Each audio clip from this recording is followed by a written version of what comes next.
Al endi akыркы конкурс күнү, бүгүнкү күнү 9-8 өткөрүп атабыз. Бул күн башка бүтүрүүчүлөрдө болгон эмес. Ошондуктан ар дайым өзгөчө болуп, жогорку окуу жайдагы өзгөчөлөрүп, эң мыкты окуучу болуп, кызыл дипломдорго жетишиңиздерге мен дагы бир жолу тилектешмин. Бүгүн Кыргызстандын бардык мектептеринде акыркы коңгуроо кагылды. Тагыраагы кезектеги окуу жылы жыйынтыкталды. Биз турган Жалал Абад шаарындагы номер 5 мектеп дагы өзүнүн 81 окуучусун расмий узатууда. Бүтүрүүчүлөрдүн урматына уюштурулган салтанаттуу иш-чара концерттик программа менен коштолду.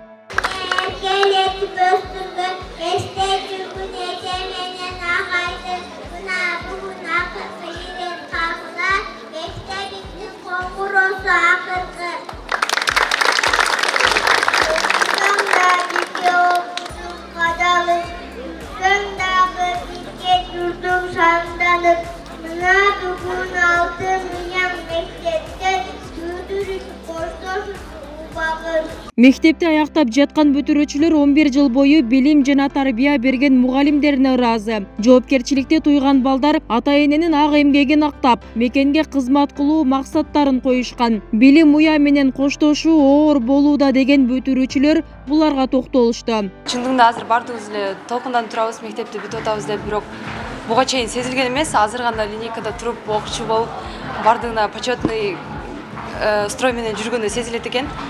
Эми азыркы убакытта ортунан жыйынтыктарын күтүп жатабыз. Анан эмне кыларыбызды ошол жыйынтыктарына карап чечебиз деп ойлойм.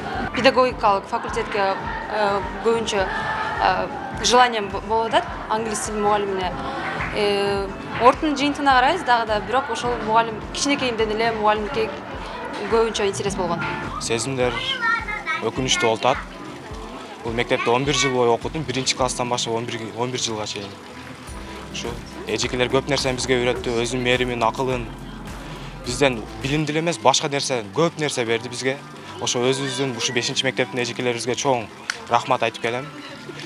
Кийинки планым жогорку окуу жайга тапшыруу. Ошол жактан жакшы бүтүп, келечекте жакшы инсандардын бири болом деген эсим. 11 жыл окуган мектебибизди бүтүп кеткен биз үчүн өтө оор.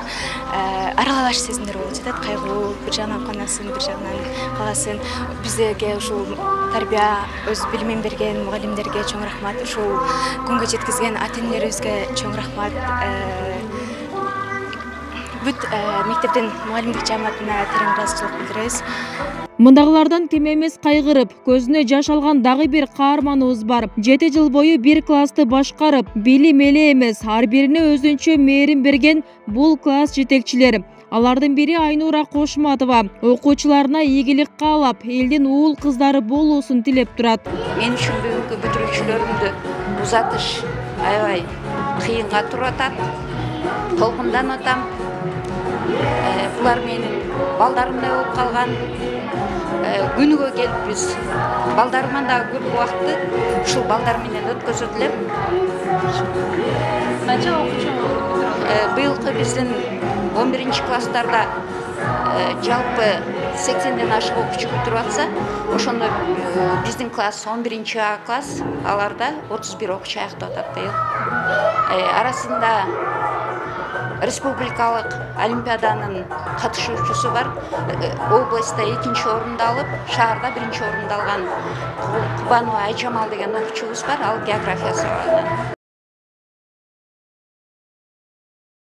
Мектеп жетекчилиги жана жергиликтүү бийлик окууда. Спортто мыкты жетишкендиктерге ээ болгон окуучуларга сыйлык тапшырышты. Андан соң бүтүрүүчүлөргө жаркын келечек каалап, алдыда туура кесип тандоого чакырышты. Асманыңыздар ачык болсун.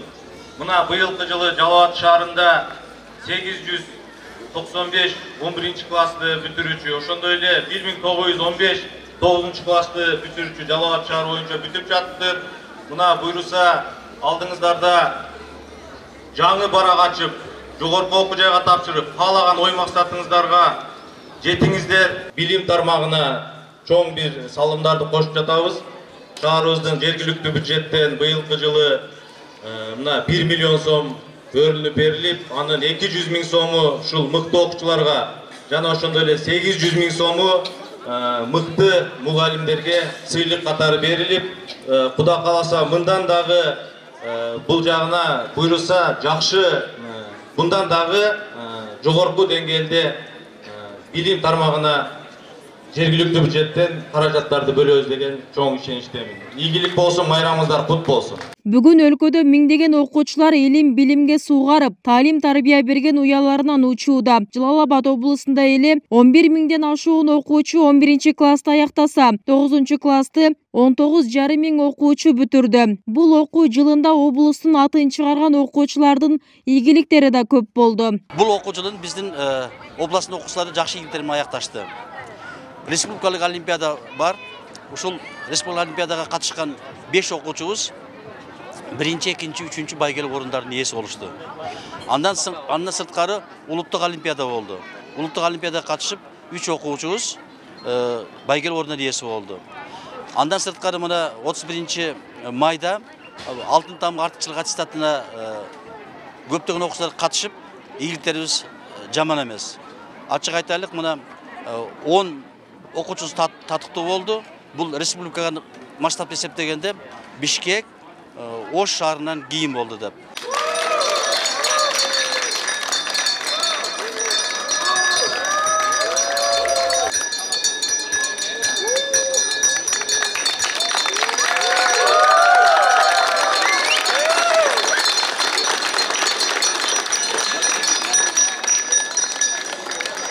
Салтанатка байланыштуу эс алууларды уюштурууга бул жылы да чектөө бар. Тагыраагы жаратылыш коюнунда эс алууга, көлмөлөргө барууга, автоунаалардын коштоосунда шаар кыдырууга тыюу салынган. Абалды көзөмөлдөп, милиция күчөтүлгөн тартипте иш алып барууда. Бул жагдай окуучулар арасында ар кандай кырсыктардын алдын алуу максатында гана болуп жатат. Буга чейин ушул аземди өткөрүп, окуучулар арасында унаа кырсыктары катталган фактылар бар.